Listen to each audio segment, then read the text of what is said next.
Background तो ऐसा रहा है कि मेरा जब मैं 5वीं 6ठी क्लास में होता था तब मैं पटियाला से था, मैं पटियाला से हूँ, मैं वहीं से मैंने अपना क्रिकेट कैरियर शुरू करा था। जब मैं 6ठी या 7वीं में था, उन दिनों में इतना क्रिकेट नहीं होता था, तो मैं एक स्कूल में था, तो वहाँ पे दूसरे स्कूल के लड़कों ने मुझे खेलते देखा, वैसे गली मोहल्ले के अंदर।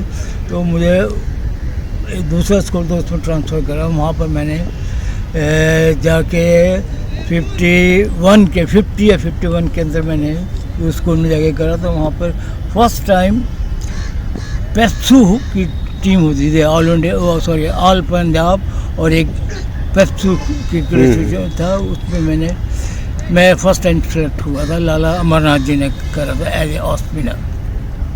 तो जब से बस शुरू है क्रिकेट, वो स्कूल में खेला, फिर कॉलेज में खेला, कॉलेज के बाद मैंने पढ़ा नहीं, तो मैं फिर कोचिंग के अंदर आ गया। दैट इज़ इन 66 के मेरा एक रणजी ट्रॉफी करा अगेंस्ट रेलवेज एट पटियाला। उसके बाद फिर रेलवेज में मध्य MP में आ गई थी, तो मैं फिर नहीं भी खेला उसके अंदर। मैं 60 कोचिंग कब से आपने शुरू की?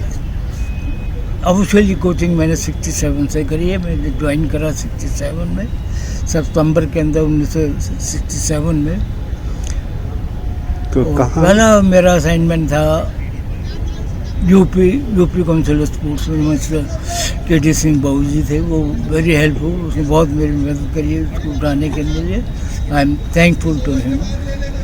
तो वहाँ से फिर जैसे उन्होंने अलीगढ़ भेजा, मथुरा भेजा, फैज़ाबाद भेजा, और एक यूनिवर्सिटी थी एग्रीकल्चर, वहाँ भेजा। फिर फरवरी के अंदर मुझे वहाँ पर एक स्कीम चली थी बोर्ड की कि find out and train the pictures. मुझे फिर वहाँ से नागपुर कर दिया था। नागपुर में 1 साल रहा। उसके बाद फिर मुझे वहाँ से पंजाब यूनिवर्सिटी चंडीगढ़ में आ गया, वहाँ भी 4-5 साल रहा मैं। अच्छा मौका था। वहाँ पे कई लड़के आए, जैसे ये था यशपाल जी थे वहाँ के थे, और क्या नाम है इसका, अशोक मल्होत्रा था, और 4-5 लड़के उन्होंने वहाँ से निकले हैं। ये उस जमाने में मेरे पास से ये बच्चे। कहाँ पर से? ये पंजाब यूनिवर्सिटी चंडीगढ़ से। वहाँ से निकल के फिर मैं उन्होंने फिर वहाँ पे कुछ गड़बड़ हुई, किसी यहाँ पर स्ट्राइक से हुई, तो NIS वालों ने मुझे निकाल के टीचिंग में रख लिया। 1 साल मैंने टीचिंग करी मैंने वहाँ पे पटियाला के अंदर। उसके बाद फिर इन्होंने नया सेंटर खोलना था दिल्ली के अंदर, राजघाट, वहाँ पे 2 साल रहा। उसके बाद फिर मैं एशियन गेम में वो हो गया। उसके बाद फिर मुझे एशियन गेम हो गया, फिर मैं नेहरू स्टेडियम में शुरू कर। जो नेहरू स्टेडियम में साई की NIS की कोचिंग वो आपने शुरू की थी? मैंने शुरू करी। उसके बाद फिर मैं वहाँ पर विजय दहिया था, और कई लड़के निकले हैं वहाँ से, जो स्कूल वगैरह, और अंडर 1916 काफ़ी लड़के निकले हैं वहाँ से, वो मैंने। आपने जब की क्रिकेट और आज की क्रिकेट में क्या अंतर देखा है?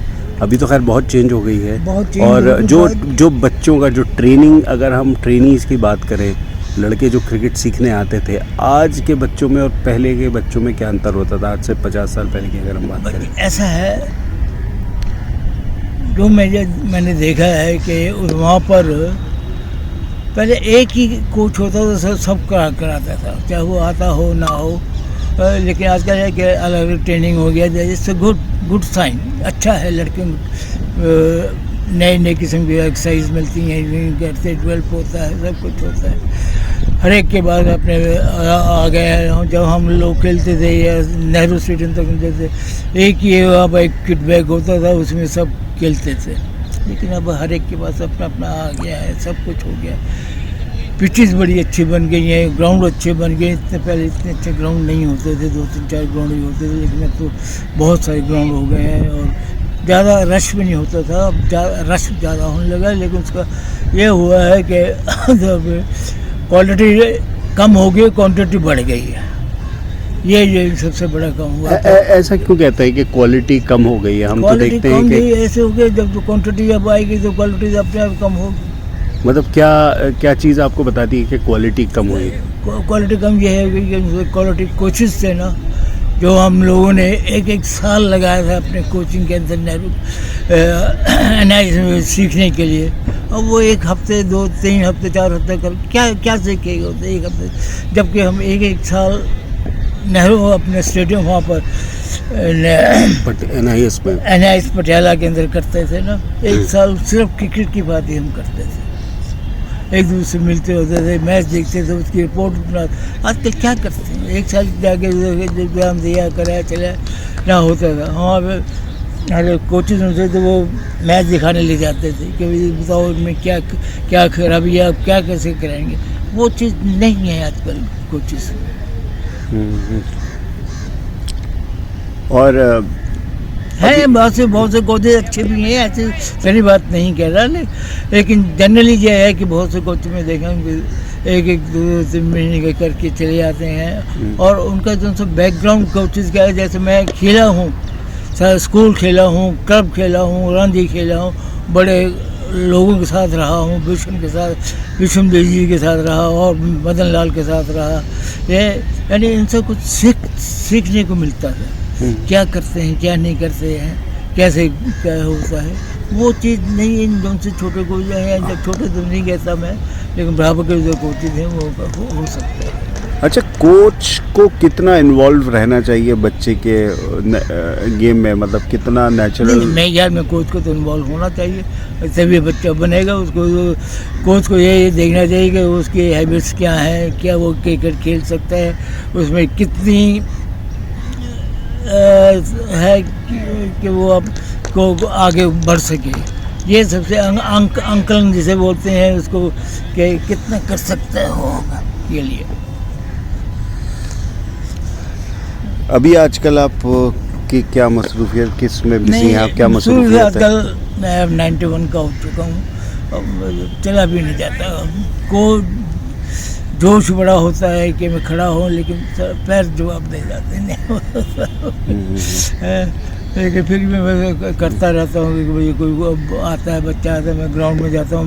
मेरा उनका क्लब है लिटिल मास्टर क्रिकेट क्लब, वो विजय देजिया देख रहे हैं, वो मेरे क्लब से उन्होंने राइट फ्रॉम बिगिनिंग एक पहले स्टेप से उसने शुरू करा था, तो वो देख रहा है, उसका टीम देख रही है, अच्छे हैं लोग हैं, वो मेरे ख्याल में वन ऑफ द बेस्ट है। वो वहाँ पे बहुत बड़ा ग्राउंड है, अच्छे लोग हैं, क्राउड में देख के बड़ा खुश होता हूँ जब शाम को कभी जाता हूँ, अच्छा है लगता है वहाँ पर। Thank you so much sir.